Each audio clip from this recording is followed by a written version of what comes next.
No. Welcome to the drawing board. Every week, Matthew Foray, James Hawkins and me, Daniel Koshel, will be discussing all things related to the office products industry. This week, we're talking about surviving an economic downturn. So with the current pandemic, business can expect a natural decrease in sales, with companies on standstill or slowing down the demand for office products. Office Oracle, very lucky. We've got three brands as well: Form Interiors, Print Partner and SOS London. How do you think this has helped us in our economic downturn? Yeah, well, I think firstly you're correct. Obviously, business is going to slow down really from manufacturer all the way to consumer. So I think our mindset has always been plan for the worst, hope for the best, and that's sort of been a mindset since we established the very first company. But yeah, you're right. I mean, the group of brands isn't something that's just fell out of the air. It's something that we really started and developed from 2013. So it's 7 years in the making, and it's something that we're still building every day. So the simple answer is yes, it has helped. I suppose why it's helped, it's really down to communicating. And again, the nice thing about, we'll come to the communication, but it's nice that the principles are sort of throughout all the brands. It's really just a different product and a different process and maybe a longer timeline, but that's the sort of change. But communicating is, it's nice and simple. Print Partner is print. You look at, for argument's sake, like the PPE signage, it's very easy to go, right, that's what we do. Different types of signage for the floor, freestanding, different materials we can put it on. We can communicate that easily. In terms of form, obviously we've been looking at the reconfigurations of offices. People send us over their floor plans. We're looking at, the traffic flow in an office. We then can even go, right, we can actually add on and do the printed floor signs as well. So there's some collaboration across brands as well, which really comes across nicely. Even the Perspex screens. So we're looking at not just the standard ones, also designing some bespoke solutions, and then the installation as well. So again, that's quite easy to understand. It's interiors, it's furniture, it's something that happens, it's the fabric of the building. And then, there's a bit of a teaser, I suppose, as well. We've obviously got the global installation we're doing quite soon, and obviously there's going to be a case study to follow. So that, again, we can communicate not just the product or the service. We're also talking about the solution and what we've done, so people can start seeing it, which is really good. And then SOS London, photocopy is a photocopier, but when you start looking bigger at what it does, it's also about the document management, which has been vital for the agile working remote. So I think when you like most businesses now could be, thinking of diversifying quickly, which it's smart and you've got to move with the markets. What has been probably challenges for us all, and not just us three, every single stakeholder in the business, has been, I suppose, vetting standards from manufacturing supply chain, even down to how we hold it, how we deliver it, how we quality control in each brand. That is what has been difficult, because then I suppose the other thing is you never want to lose that core focus of your business. So yes, it has been great. It makes sense. Discuss the other areas and help people, but I would also caution we could all say it's definitely not been simple or it's not been easy, sorry, should we say.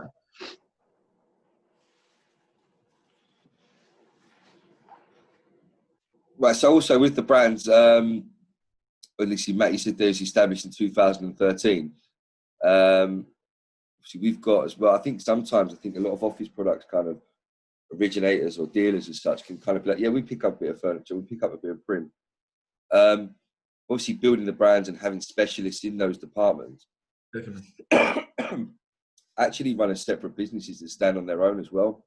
I think it's very, very kind of common for companies to diversify and maybe say, oh yeah, we'll do a bit of this and we'll do a bit of that.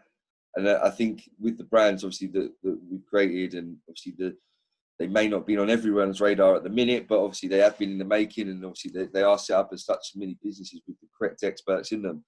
Yeah. it's good to see. And like you said, there's lots of case studies for all of those brands and how well they're doing and how successful, and projects that we have done and print projects and MPS deals as well. It's really good to see. And obviously, by diversifying, instead of just like it's just office products drops down for a few months, and then maybe like desk screens and through form interiors picks up, it's quite good to kind of, one way of surviving as a business, to kind of share the load a little bit across all 4 brands, which is good. Obviously, James, you head up customer interaction for Office Oracle. Has it been business as usual? Have you been using any new routes to market? Obviously, with this, as you can imagine, this obviously people have been waiting for kind of the government updates and things like that. So we've been going through obviously periods where it's 1 minute really busy, as you can imagine, lots of inquiries, people kind of rush by and trying to get all their products sorted. And then obviously it goes through stages where obviously it gets a little bit quieter because people are kind of not 100% whether they're kind of returning to work, people working from home, and people kind of find out really what they're going to do, obviously moving forward. And obviously I've been working closely with Holly, who obviously heads up our kind of branding marketing sort of thing. And basically we've just been trying to get as much information out to clients as possible to support them. Obviously doing the podcast now, giving kind of clients updates on the company itself. Obviously what we're doing obviously in regards to business, and just obviously kind of touching more to the social media side of things. Me and Holly have been working kind of more on Instagram, Facebook, because as you can imagine, if people are at home, and obviously the furlough schemes obviously still continues at the moment. So as you can imagine, a lot of people are on their phones and things like that. So it's good to keep people updated.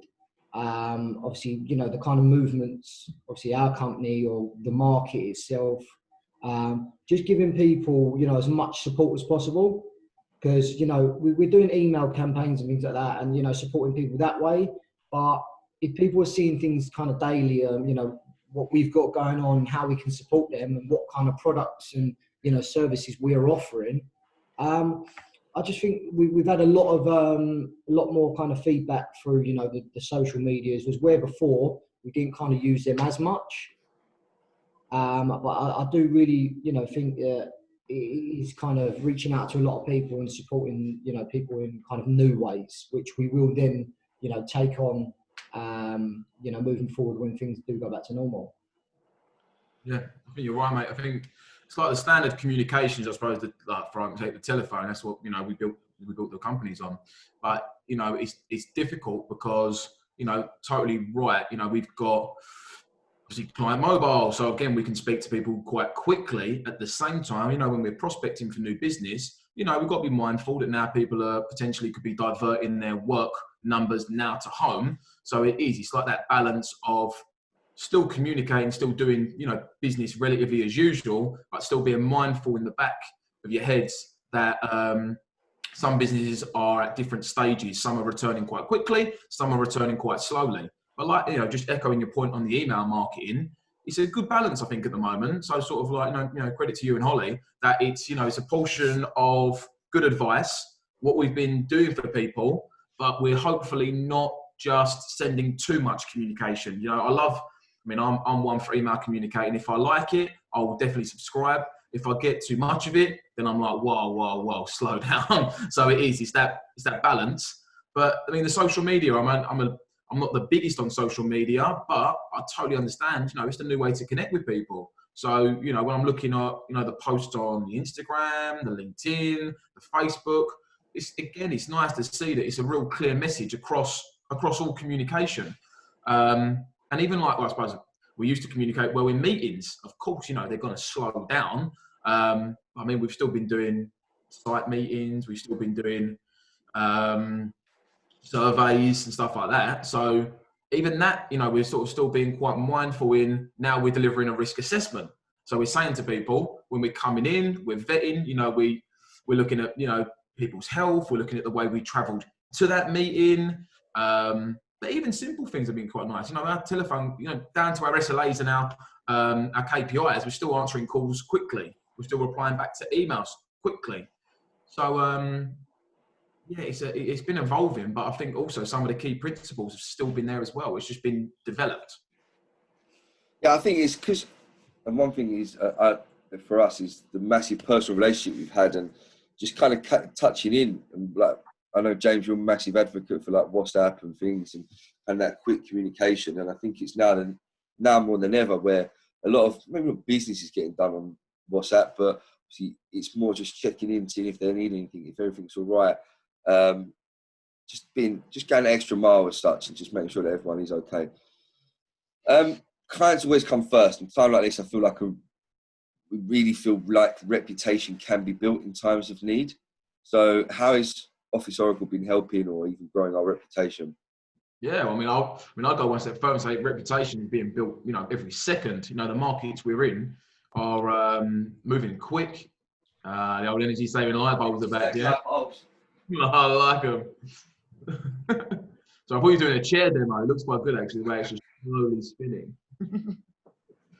But yeah, the reputation has been saying close to all of our hearts from like day one. So I agree. It's very easy to do business and build that reputation and manage it when the markets are pumping.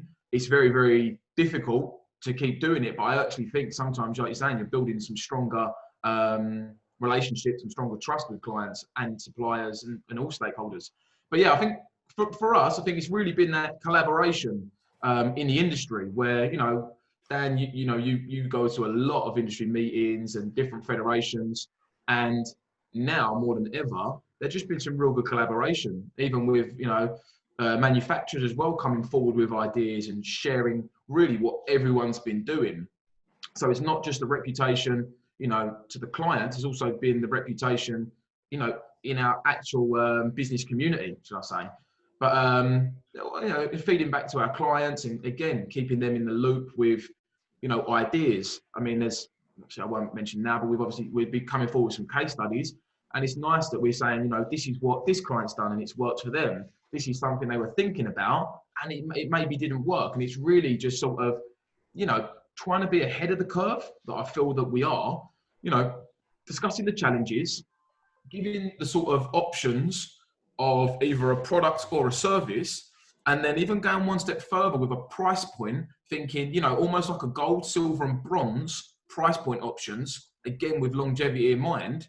And it's coming forward with them solutions that, again, people are, obviously I'm sure we get, I don't know if internally, don't we? We have the positive ripple board, and then, we can get some feedback and we sort of put on there. But I've had some amazing feedback from clients, people saying, we've been there, first point of call. They come off, a call with HR, they come off a call with, logistics, ops, facilities, and then we'll be one of the first calls they make to go, right, this is what we've been discussing, and what have you guys got? So, I think that definitely the reputation is, building momentum. I think, obviously, obviously about reputation, things like that, and obviously client coming first. I feel like kind of, a big case of it is, between us, we haven't had a day off since, obviously, this all went into like kind of a madness. Like, and obviously, as you can imagine, a lot of things kind of froze, and, a lot of people kind of had to kind of shut up shop for, a certain period of time. But we've just basically, like, we've still, how I look at it is we've still stuck to our kind of USPs. So we've basically stuck to how we are and what we do, rather than kind of change things up. Because as you can imagine, not as many clients are kind of contacting us, but the ones that are, we're still kind of answering the phone within 3 calls. We're still, turning quotes around, as quickly as possible. And of course, just being a point of call, if they need kind of a Zoom call to arrange a meeting and things like that, we are there to support them. And I just feel like with obviously all this going on, I feel like that is, a really important thing to be doing, to making sure that we are still supporting our clients. Yeah. I think for us, and the one thing I'd say is, obviously you said about not having a day off, I think that's so key. But for us, I think if you look at the timeline of the beginning of this is new to everyone. And I think as us as kind of suppliers, we've done our kind of homework, and saying we're experts, we're not, but we're definitely looking out and reading up a lot and following guidelines and educating clients if they need it. I think that's a responsibility that should always be held up by a supplier, because our clients look to us to support them. So for us, it's something that we're constantly doing, constantly working on, and hopefully that builds up a little bit of a reputation of support and just being there for our clients and holding up our USPs, like you mentioned, James. Obviously, with the beginning from lockdown, there was a lot of asking people to work from home, being quite agile in doing that. And obviously, agile for us is a huge benefit. What advice would you give to businesses to stay agile and being able as well to still deliver their services? I would literally, like I just mentioned, I'd basically just be supportive and stick to kind of your USPs, which is really the most important things. You know, if you stick to what you know and support your clients and, you know, help your clients the way they like to be helped, I feel like, it's going to be very, it's going to be good for your clients or for our clients, because if you start kind of changing your ways and, doing things differently, people might not like it, or, it might take longer to adapt and things like that. So I just think kind of sticking to what you know and, sticking to your kind of USPs and, supporting clients best as possible. Yeah. Yeah, I like the way you're the client sort of voice in the company. Great, mate. But yeah, I think that agile working, been something.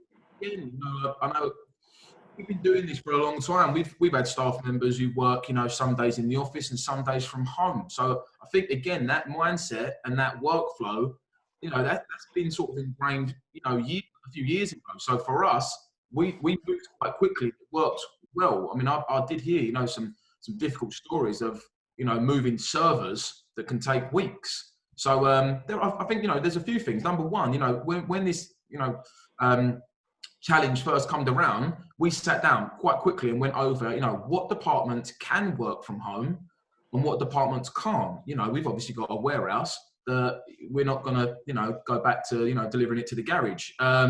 So there's things where you can and there's things where you can't. So I think that was quite a good standpoint straight away.